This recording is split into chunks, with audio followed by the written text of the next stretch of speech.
The monitor. This kit is just about to fight me every step of the way.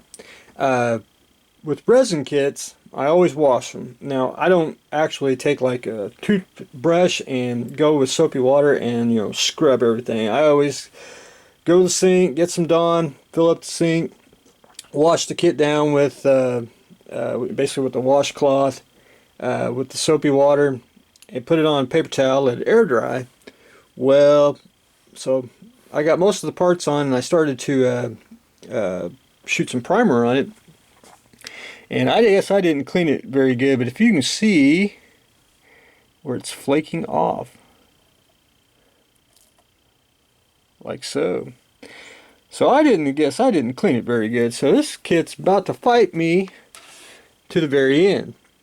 But anyway, I'm going to peel off what I can, go back in with basically a little bit of sandpaper, scuff up a little bit, and then shoot some primer, and hopefully I can start painting.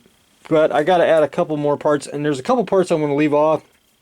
I'm actually just going to, if I put them on, I'm going to have to rip them back off, and it's very delicate detail for the flagpoles, so I'm just going to try to kind of cheat on some of it, but once I get the paint on, it'll look good.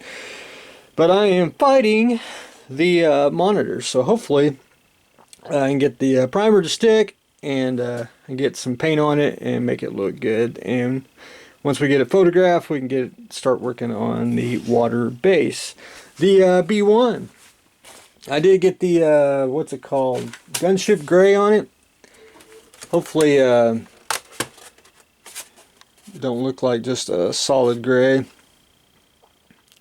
And then what I gotta do next is go in with the airbrush, and I'm gonna do with Liquitex ink and do some shading on the panel line just to break up the monotony of the one color, and then paint the engines, and then I'd be able to once I get that accomplished, get some future on it, and we can start putting decals and hopefully get it on a little bit of a base, so be rocking and roll. But that dried for a few days, so that's good. It's ready to handle and ready to rock and roll.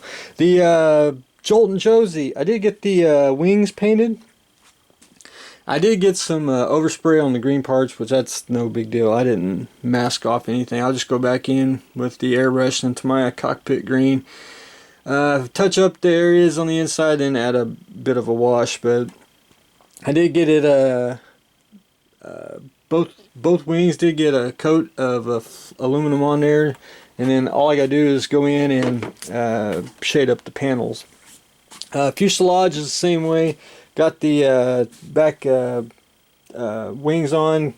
Did get the supports in. I did chop them off just a little bit so they actually fit flush. So once you get the wing in there, it'll just be sturdy, and you won't have any problems. Have to fight the supports in there, which are flimsy anyway, but better than nothing. I did get most of the fuselage painted, just basically one little light coat. I'll go back in once I finish sanding a little bit, put one more coat on. There's a couple spots I won't be able to fix because I never really could fix them on the other B29s that I did.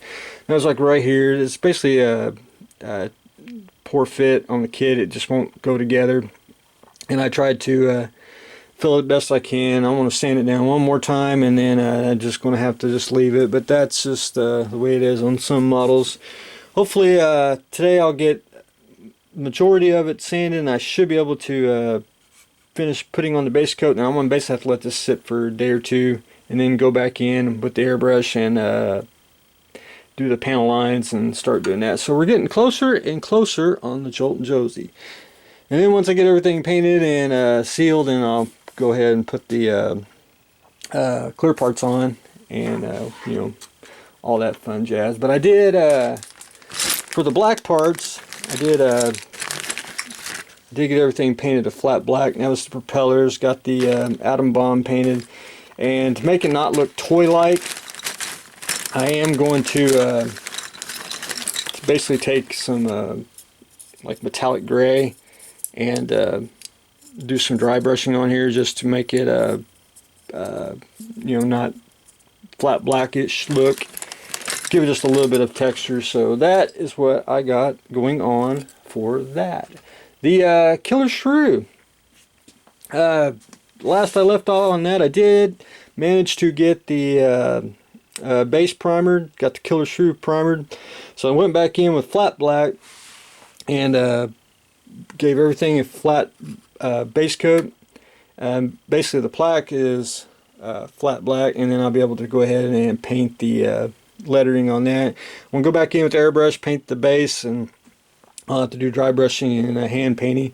On the Killer Shrew, if you've seen pictures on the Sculpting Warrior, the Killer Shrew is basically a flesh color on the legs and a little bit on the head here and in the tail, which I'll probably take with the airbrush and airbrush a little bit of the flesh color, and then basically it's going to be a dry brushing kit. I'm just going to do some different shades of gray and white through here, and then do the flesh color on there. So we're getting closer and closer on doing the Killer Shrew, getting close to be painting anyway.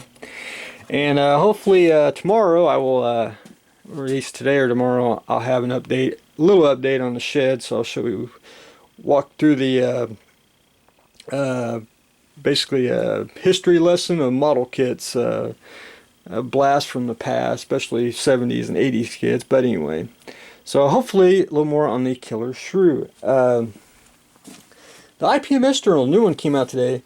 I happen to be in it with the Quest Jet, but one thing I wanted to show everyone, and I thought this was probably the greatest article in here that I've read in a long time. It's very short. It's only basically 2 pages, and that is somebody by the name of Paul Day took the Mobius Confederate Raider horse, and for his granddaughter made a carousel horse out of it. That is absolutely top notch. And the article is just fantastic. It was straight down to the point, and very, very cool. I thought this was an excellent model. I did want to show everyone that. So if you're a IPMS member, or if you'd like to go get one, I think you can go to their site and get it. But that's an excellent article, and a very unique subject. It's something you don't see every day. So wanted to give a shout out to that.